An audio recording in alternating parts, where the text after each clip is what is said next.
सास के साथ सोने वाली बहू। रजनी और अमर की शादी को अभी कुछ ही महीने हुए थे। अमर अपनी पत्नी रजनी से बहुत प्यार करता था। शुरू के कुछ दिन तो सब कुछ ठीक ठाक चलता रहा, लेकिन फिर छोटी छोटी बातों पर अमर और रजनी का झगड़ा होने लगा। अरे, तुमने फिर से गीला टॉवेल बेड पर डाल दिया। कितनी बार तुमसे कहा है कि सारा बेड गीला हो जाता है। अरे गुस्सा क्यों कर रही हो? गलती हो गई मुझसे, अगली बार ध्यान रखूंगा बस। हर बार पर बस यही कह के चल देते हो। सारा दिन सफाई तो मुझे करनी पड़ती है ना। देखो रजनी, इस तरह नाराज मत हो। मैंने कहा ना, मैं ध्यान रखूंगा आगे से। और फिर रात के वक्त रजनी अपना बिस्तर उठाकर बेडरूम से बाहर जाने लगती है। अरे क्या हुआ रजनी? सुबह वाली बात पर अभी तक नाराज हो क्या? नहीं, ऐसी कोई बात नहीं है। तो फिर तुम अपना बिस्तर लेकर कहाँ जा रही हो? मैं मम्मी जी के कमरे में सोने जा रही हूँ। मम्मी जी अकेली है ना। कैसी बात करती हो रजनी? शादी के बाद लड़कियां अपने पति के पास अपने बेडरूम में सोती हैं। सास के पास कौन सोता है? मैंने कहा ना, मेरा मन कर रहा है इसलिए मैं मम्मी जी के पास सोने जा रही हूँ। अरे रजनी, मेरी बात तो सुनो यार। मेरा भी तो मन करता है ना तुमसे प्यार करने का, तुम्हारे साथ रहने का। ऑफिस से थका हारा आया हूँ और तुम मम्मी जी के पास सोने जा रही हो। देखो, मुझे आज अपनी सास के पास सोने का मन है और मैं जा रही हूँ। इतना कहकर रजनी अपनी सास के साथ सोने के लिए उनके कमरे में चली जाती है। रजनी बेटा, तुम यहाँ? मम्मी जी, क्या मैं आपके पास सो सकती हूँ? हाँ हाँ बेटा, क्यों नहीं क्यों नहीं, बिल्कुल सो सकती हो। लेकिन सब ठीक तो है ना? अमर के साथ झगड़ा हुआ है क्या? नहीं नहीं मम्मी जी, मैं रोज रोज इनके साथ उस कमरे में सोकर बोर हो चुकी हूँ। थोड़ा सा चेंज हो जाएगा इसलिए आपके पास सो जाती हूँ। आपको कोई ऐतराज हो तो बता दीजिए। अरे नहीं नहीं बेटा, ऐसी कोई बात नहीं, सो जाओ। और फिर अगले दिन। अमर बेटा, तुम्हारा रजनी के साथ कोई झगड़ा हुआ है क्या? नहीं तो मम्मी, ऐसे तो कोई बात नहीं है। क्यों, क्या हुआ? अरे वो कल रात मेरे कमरे में सोने आ गई थी तो मुझे लगा सब ठीक तो है ना बेटा। नहीं मम्मी जी, वो ऐसे ही बस उसका मन किया होगा। कह रही थी कि मम्मी अकेली है इसलिए आपकी चिंता हो रही थी।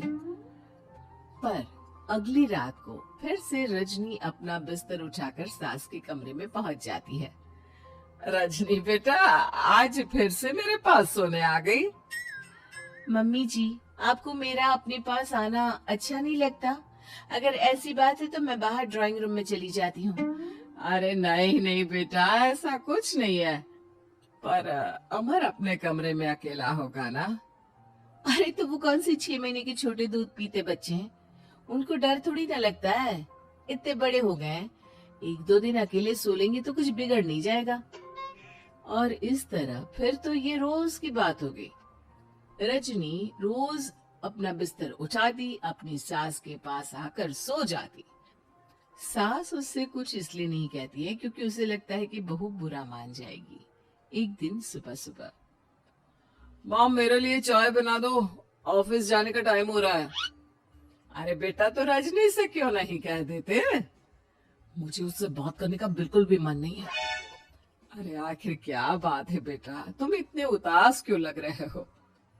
देखो ना माँ, आजकल रजनी का बिहेवियर मुझे कुछ समझ में नहीं आ रहा।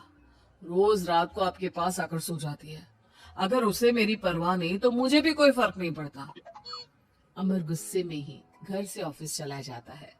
ये देखकर सास बहुत दुखी हो जाती है। और फिर अगले दिन, मम्मी जी, मैं आ गई आपके पास सोने।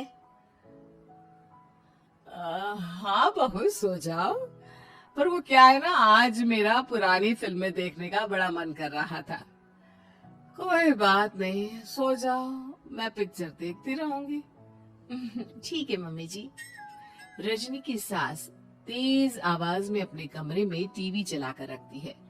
इसकी वजह से रजनी को नींद नहीं आती, लेकिन वो पूरी रात करवट बदल बदल कर सोने की कोशिश करती रहती है। सास को लगता है कि अब रजनी उसके कमरे में सोने नहीं आएगी, लेकिन अगली रात फिर रजनी उसके कमरे में सोने के लिए पहुंच जाती है। मम्मी जी मैं आ गई। अरे बेटा, मुझे लगा कि कल तुम ठीक से सो नहीं पाई थी। जाओ अपने कमरे में आराम से सो जाओ ना बेटा। अरे नहीं मम्मी जी, कोई प्रॉब्लम नहीं है। इतना कहकर रजनी फिर से अपनी सास के कमरे में सो जाती है। आधे घंटे बाद, बेटा जरा मेरे पैरों पर तेल तो लगा दे। ठीक है मम्मी जी। रजनी अपनी सास के पैरों पर तेल लगाकर जैसे ही सोने लगती है, आधे घंटे बाद फिर से, बहू मेरे सर में बहुत दर्द हो रहा है, जरा मेरा सर तो दबा दे। ठीक है मम्मी जी, दबा देती हूँ। बहुत जोर से नींद आ रही है। अपनी सास का सर दबाकर रजनी फिर से सोने की कोशिश करती है, पर आधे घंटे बाद फिर से, अरे बहू बड़ी जोर से प्यास लगी है बेटा, जरा किचन से पानी तो लेकर आ। अरे मम्मी जी, जैसे ही नींद आने लगती है खुशबू आग लेती है। रजनी चुपचाप जाकर किचन से पानी लेकर आती है। इस तरह रजनी की सास पूरी रात हर आधे आधे घंटे पर उसे किसी न किसी बहाने से जगाती रहती है। रजनी परेशान हो जाती है। सास को लगता है कि इस बार वो उसके कमरे में सोने के लिए बिल्कुल नहीं आएगी, लेकिन अगली रात फिर से रजनी वहां पहुंच जाती है। मम्मी जी, आज मैंने आपकी दवाई, पानी सब कुछ लाकर रख दिया है। अब आप प्लीज चुपचाप सो जाइएगा और मुझे भी सोने दीजिएगा। देखिए, 2 रातों से ना मैं सो ही नहीं पाई हूँ। अच्छा ठीक है बेटा, सो जा। थोड़ी देर के बाद रजनी की सास बहुत जोर जोर से खर्राटे लेना शुरू करती है। खर्राटे इतने तेज होते हैं कि रजनी के कानों में दर्द होने लगता है। हे भगवान, मम्मी जी को क्या हो गया है? क्या करूँ, कहाँ जाऊं मैं?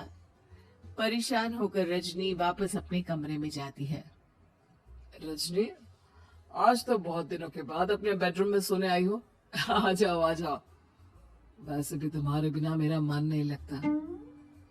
क्या करती, तुम्हारी मम्मी की खर्राटों ने तो मेरी नींद उड़ा कर रखी है। अब मुझे यहीं पर सोना पड़ेगा। अगली सुबह, अरे रजनी बेटा, रात को कहाँ चली गई थी? मैं तुम्हें कितना ढूंढ रही थी, मैं तो डर ही गई थी। मेरी बहू न जाने कहाँ चली गई। कहाँ जाती मम्मी जी, अपने कमरे में गई थी। और आजकल ना आप मुझे जानबूझकर बहुत परेशान करती हैं। अगर मुझसे कोई गलती हो गई हो तो सीधे सीधे क्यों नहीं कह रही हैं? 3 रात हो गई है, मुझे ठीक से नींद भी नहीं आती। रजनी, ऐसे क्यों बात कर रही हो? मम्मी ने क्या कर दिया? आप अपनी मम्मी से क्यों नहीं पूछते? मैं बहू हूँ तो क्या इसका मतलब ये है कि दिन भर काम करो और रात में भी चैन से ना सो? रजनी बेटा, बड़ी नादान हो। इसीलिए तो जानबूझकर मैं ये सब कर रही थी, ताकि तुम अपने पति के पास जाकर अपने बेडरूम में सो जाओ। शादी को सिर्फ 6 महीने हुए हैं और तुमने मेरे कमरे में आकर सोना शुरू कर दिया। यह तुम्हारी शादीशुदा जिंदगी के लिए अच्छी बात थोड़ी ना है बेटा। मम्मी, तो क्या आपने जानबूझकर ये सब किया था रजनी को समझाने के लिए? अरे तो और क्या करती? दुनिया की पहली बहू है ये, जो पति को छोड़कर सास के साथ सोने चली थी।